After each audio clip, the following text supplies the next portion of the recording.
तावीजों के ऊपर हमारा भरोसा, शिरक है, ये शिरक है। एतमाद सिर्फ अल्लाह के ऊपर, बनाने और बिगाड़ने का इख्तियार सिर्फ अल्लाह के लिए खास करना, ये तौहीद है।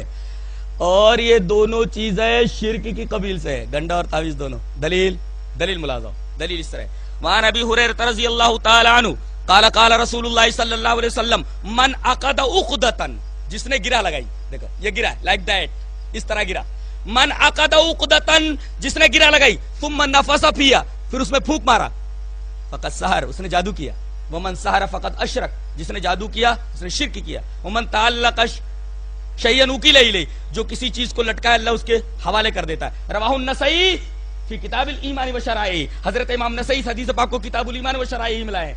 हजरत अबू हुरैरा फरमा रहे कि नबी करीम सल्लल्लाहु अलैहि वसल्लम ने इरशाद फरमाया, जो आदमी गिरा लगाए, गिरा लगाने के बाद उसमें फूंक मारे, उसने जादू किया, और जादू करने वाला मुशरिक, देखिए ये बैनी अंदाज गंडे का है, गंडा बनाने वाला मुशरिक और गंडा पहनने वाला मुशरिक, दोनों मुशरिक इस शिरक में मुब्तला हैं आज मुसलमान की नहीं।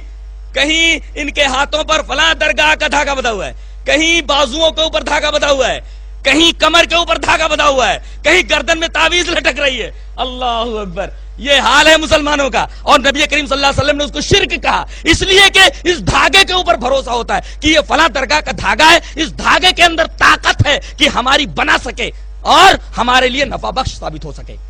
ये तवक्कुल अल्लाह के खिलाफ है, इसी वजह से इसको शिर्क कहा गया। तो गंडा हराम, शिर्क।